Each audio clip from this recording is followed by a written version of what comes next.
Good morning and beautiful day to all of you. My name is Sanjay. I'm the director of Sanjay English Academy. आज हम एक बहुत ही प्यारा सा topic पढ़ेंगे, noun. My dear students and my faculty members, welcome to Sanjay English academy. मैं आपकी यहाँ हेल्प करूंगा आपको समझाने की कौन सा कंसेप्ट और बच्चे किस चीज को कितनी आसानी से समझते हैं. मैं कई स्कूलों में पढ़ाता हूं. I am the more than the 19 year experience into the educational field. Problem आती है कि आप बच्चे को डेफिनेशन समझा रहे हैं और बच्चा उसे याद भी नहीं कर पा रहा. हम किसी भी तरीके से बच्चे को डेफिनेशन तो याद करवा देते हैं, लेकिन अगर आप उनसे समझते हैं कि नाउन बेटा आप मुझे समझाइएगा, तो बच्चा समझा नहीं पाता. तो इन्हीं चीजों के डिस्कशंस के साथ मैं इस टॉपिक को लेकर चलूंगा. ये बेनिफिशियल है टीचर्स के लिए भी, पेरेंट्स के लिए भी. वो अपने बच्चों को कैसे इस टॉपिक को समझाएंगे. और आपको कहीं भी कोई प्रॉब्लम आती है तो आप मेरे से डिस्कस कर सकते हैं. मैं आपको अपना नंबर भी दे देता हूं. मेरा व्हाट्सएप नंबर है 8368172957. और आप मेरे चैनल को जरूर सब्सक्राइब कीजिए. मेरे चैनल का नाम है संजय इंग्लिश एकेडमी डेली. मैं एक बार लिख देता हूं. मेरे चैनल का नाम है संजय इंग्लिश एकेडमी डेली. बहुत आसान कंसेप्ट से मैं आपके साथ हर टॉपिक डिस्कस करूंगा. बच्चे तक कैसे ये पहुंचाया जाए और बच्चा कैसे सीखे.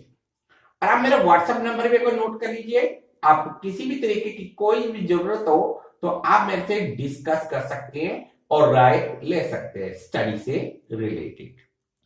सो स्टार्ट करते हैं आज के टॉपिक को. आज का टॉपिक है हमारा noun. What is the noun. Noun क्या होता है. मैं सबसे पहले इसकी डेफिनेशंस की बात करता हूं. So what is noun. Definition of noun is a word which represents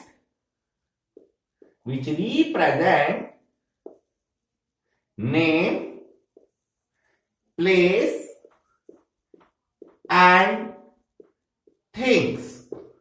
noun एक शब्द होता है जो किसी व्यक्ति, वस्तु, स्थान का बोध कराता है.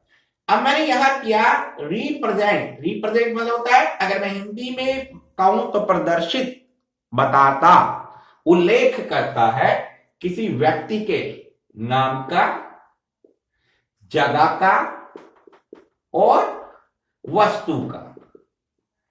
अब हम क्या करते हैं, हम बच्चे को डेफिनेशन याद करवा देते हैं. लेकिन बच्चा डेफिनेशन याद करता है लेकिन वो समझ नहीं पाता कि ये मुझको नाउन क्या समझाया मैडम ने. आप क्लास में प्रैक्टिकली किया कीजिए. जब आप उसे किसी थिंग की बात कर रहे हैं, जैसे मेरे हाथ में ये बोर्ड मार्कर है, तो मैं किसका एग्जांपल दूंगा कि this is a board marker, this is a thing. ये बोर्ड भी एक थिंग है and this is a duster, और ये भी एक थिंग है. बच्चे को ज्यादा से ज्यादा बताइए क्लास की चीजों को. जैसे उसको बैग दिखाइए, कहीं ये भी थिंग है बेटा. बुक्स को दिखाइए, कहीं ये भी थिंग्स है. और फिर बच्चे से आप पूछिए बेटा क्लास में वो कौन सी चीजें आपको थिंग्स दिख रही हैं और घर में कौन कौन सी चीजें थिंग्स होती हैं. जैसे बच्चा आपको बताएगा कि घर में बेड थिंग है, मोबाइल थिंग है, और भी कोई चीजें घर में जैसे टेबल है वो भी थिंग है, टीवी भी थिंग है. तो बच्चे का माइंड हमने सिर्फ यही ओपन नहीं कर देना कि उसे डेफिनेशन याद करा दी और उसे मार्क्स दे दिया. ये प्रॉब्लम फेस होती है जब मैं कई बार बच्चों को, बीए वाले बच्चों से पूछता, बेटा can you represent the noun in A right form. आप राइट फॉर्म में नाउन को रिप्रेजेंट कर सकते हैं. तो बच्चे मोस्टली फेल हो जाते हैं रिप्रेजेंट करने में.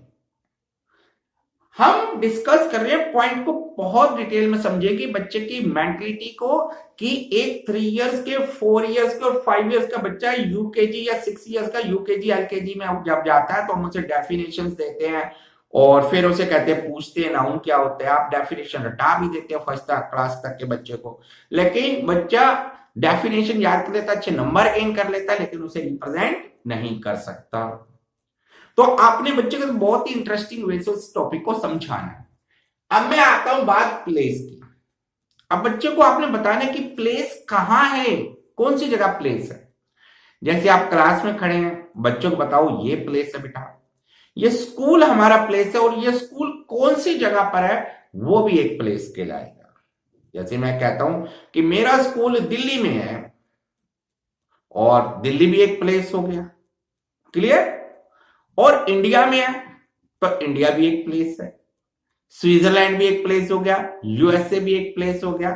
तो इस तरीके से बच्चे को पता होना चाहिए कि प्लेस होता क्या है। प्लेस जगह, एक पर्टिकुलर जगह को हम प्लेस कहते हैं। जैसे हम ये कहते हैं keep the marker on this place, इस मार्कर को इस जगह पर रख दे, तो वो जगह जो बन गई that is called the place. अब मैंने इस प्लेस को कितनी बार, प्लेस क्या होगा, प्लेस मूव नहीं करेगा ना, प्लेस तो वही रहेगा, क्लियर। तो प्लेस में क्या हो जाएगी, जगह, उसे डिटेल बतानी है।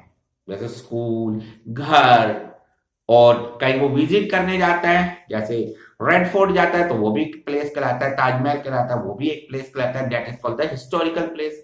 बच्चे के माइंड को आपको डेवलप करना चाहना है फ्यूचर के लिए, कि फ्यूचर में वो कैसे जाएगा, वो कल को जाएगा हिस्टोरिकल प्लेस तो उसे याद आएगा, हाँ मैडम या सर ने मुझे समझाया था कि प्लेस क्या होते हैं, तो मैं ताजमहल में आया हूं तो ये भी एक प्लेस है, मैं रेड फोर्ट आया हूं तो ये भी एक प्लेस है। उसके बाद हम बात कर रहे हैं थिंग्स की। तो मेरी मैडम ने मुझे बताया था थिंग्स, मैडम मार्कर से काम कर रही है, तो मेरे घर में बहुत सारी चीजें हैं, जैसे स्पून है वो भी एक थिंग है, बाउल भी एक थिंग है। तो उसके आपके माइंड को ओपन करना है कि वो घर में हर चीज में ढूंढे, मम्मा से पूछे मम्मा इसमें थिंग्स क्या, मम्मा बताए बट ये स्पून भी एक थिंग है, बाउल भी एक थिंग है। बच्चे का माइंड तभी ओपन होगा। फिर हम बात करते हैं नेम।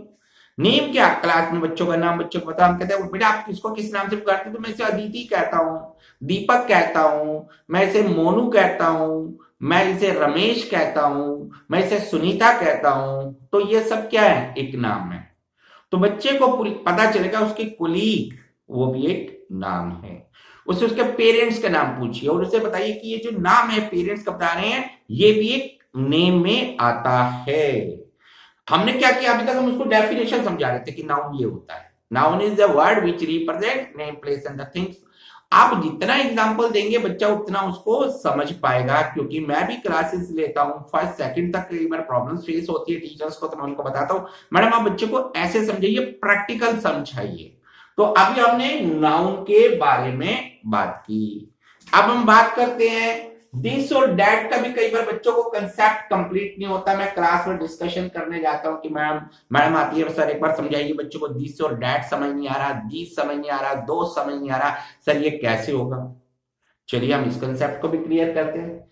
दिस का मतलब होता है यह, जो चीज पास में हो, जो कुछ हमारे पास में नजदीक हो वो हमारी कहलाएगी दिस। जैसे मेरे हाथ में ये मार्कर है तो मैं कहूंगा this is a marker, this is a marker, this is a duster. तो दिस क्या हो गया, यह जो वस्तु पास में हो वो कहलाती है दिस। अब डैट क्या होता है, डैट होता है वस्तु जो दूर हो वो डैट होती है। अब मैं इसी मार्कर को थोड़ा सा दूर कर देता हूं, चलो मैं इसको लगा देता हूं बोर्ड के यहां रख देता हूं। ओके, इस मार्कर को मैंने बोर्ड के यहां रख दिया। अब ये मार्कर मेरे पास है तो दिस इज अ मार्कर, वो मार्कर मेरे से दूर है तो वो कहलाएगा डैट। तो डैट क्या हो गया, मैं कहूंगा that is a marker. That क्या हो गया, जो वस्तु दूर हो और वो सिंगुलर हो। अब टीचर्स कई बार मुझे कहते हैं, चलो इस मार्कर को अब हम ले लेते हैं, टीचर्स हमें कहते हैं सर दिस और डैट तो समझ आ गया, अब बच्चों को दीज और दोज नहीं आ रहा समझ। सर दीज और दोज के लिए मैं भी कंफ्यूज हो रही हूं, बच्चे भी कंफ्यूज हो रहे हैं। कंफ्यूज बिल्कुल नहीं होना। दीज का मतलब होता है जब बड़ी सारी चीजें इकट्ठी पास में हो आपके, मतलब जब बहुत सारी वस्तुएं आपके पास हो। अब मैं इसका एग्जांपल देता हूं। मैं ये कहता हूं ये मेरे पास 2 मार्कर है, चलो एक और लेता हूं, ये हो गया 3, एक और ले लेता हूं, ये हो गया 4। तो मैं कहूंगा दीज आर द मार्कर्स। अब मेरे पास बड़े सारे मार्कर है, मेरे पास है, तो मैं कहता हूं दीज आर द मार्कर्स। अब आया दोज।